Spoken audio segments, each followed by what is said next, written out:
પનીર લઈ લીધું છે, આ લસણની ચટણી છે, આ ડુંગળીની અધકચરી પેસ્ટ છે, ટામેટાની પ્યુરી છે, પછી કોર્ન છે, ગ્રીન કેપ્સિકમ અને યલો કેપ્સિકમ લીધા છે. તો સૌથી પહેલાં આપણે કઢાઈમાં તેલ એડ કરી દેવાનું. તો હવે તેલ થઈ ગયું છે તો જીરું એડ કરી દઈશું થોડું. હવે જીરું થાય એટલે હું પનીરના ટુકડા એડ કરી દઈશ પહેલાં.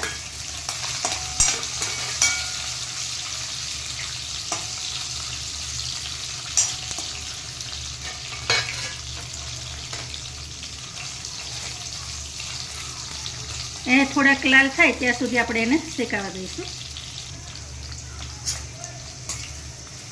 તો પનીર હવે આવું થાય ને એટલે આપણે એને કાઢી લેવાનું. તમને એવું થતું હશે કે જીરા સાથે શું કરવા પનીર એડ કર્યું, તો પનીરમાં જીરાની ફ્લેવર એડ થાય ને એને લઈને એની જોડે શેક્યું છે. હવે હું આ બધા ક્યુબ કાઢી લઈશ.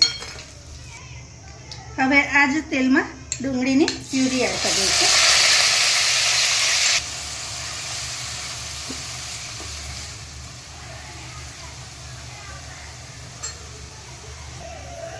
આમાં થોડી ખાંડ એડ કરી દઈશું તો ડુંગળી જલ્દી શેકાઈ જશે અને તેલ છૂટું પડી જશે.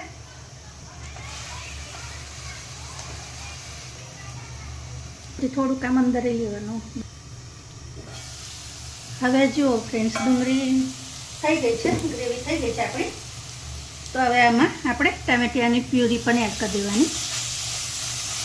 આવી બરાબર થાય ને પછી રેડવાનું.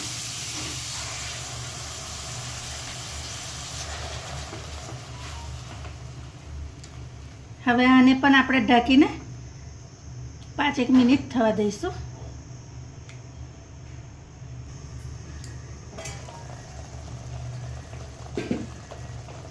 હવે ટામેટાની પ્યુરી જલ્દી થઈ જાય ને એની માટે આપણે થોડુંક મીઠું એડ કરી દેવાનું.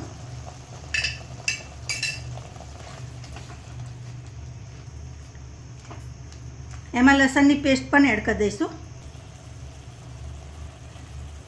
હવે 1 ચમચી લસણની પેસ્ટ એડ કરી છે. થોડાક ધાણા આમાં જ એડ કર્યા છે. તમે આવી રીતે એકવાર ટ્રાય કરજો. મસાલામાં ધાણા એડ કરવાથી એની ફ્લેવર ખૂબ સરસ લાગે છે. હવે આને આપણે થવા દઈશું.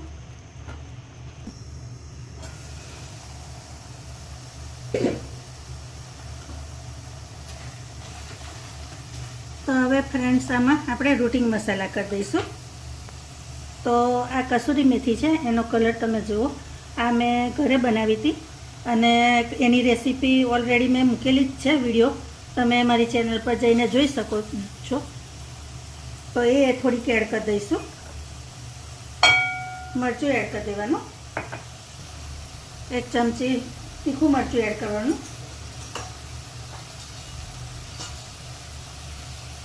હળદર એડ કરવાની.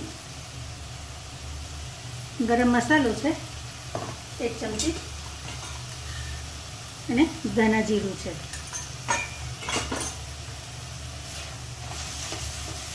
આ બધું મિક્સ કરી દેવાનું. આવી ગ્રેવી થાય, ગ્રેવી આવી થાય એટલે આપણે એમાં ગરમ પાણી થોડુંક એડ કરવાનું. આશરે અડધા કપથી પણ ઓછું છે. અત્યારે આટલું એડ કરીશું.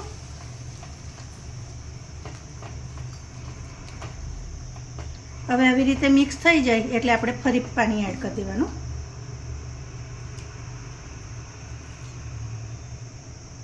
એક કપ જેટલું પાણી એડ કર્યું છે અંદર. હવે આ કેપ્સિકમ હતા એ એડ કરી દઈશું. કેપ્સિકમ મેં શેક્યા નથી અને આ કોર્ન છે જે ફ્રોઝન છે. તમારી પાસે તાજી હોય કોર્ન તો એને લઈ અને તમે પાણીમાં બાફીને એડ કરી શકો છો. હવે કેપ્સિકમને મેં શેક્યા નહીં એટલે અત્યારથી એડ કરી દેવાના. તો થોડાક ક્રન્ચી પણ રહેશે અને થોડાક સબ્જી જોડે મિક્સ પણ થઈ જશે. તો હવે આને આપણે 2 થી 5 મિનિટ થવા દઈશું.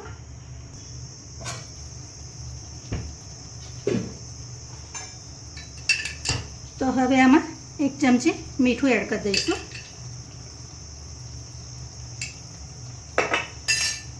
કસૂરી મેથી છે એ ક્રશ કરીને થોડીક ઉપરથી એડ કરી દઈશું.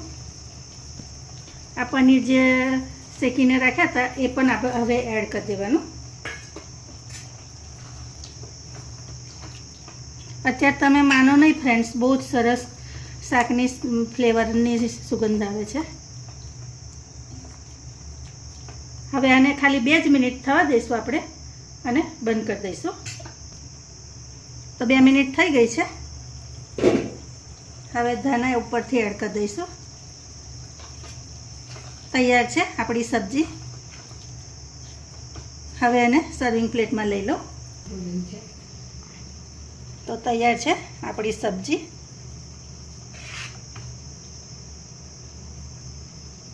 જો છે ને એકદમ મસ્ત, ખાવામાં પણ ખૂબ સરસ લાગે. તમે એકવાર આ રેસીપી ચોક્કસથી ટ્રાય કરજો અને તમને કેવી લાગી એ પણ ખાસ કહેજો. ચાલો તો નવી રેસીપી સાથે આપણે ફરી મળીશું. Thank you.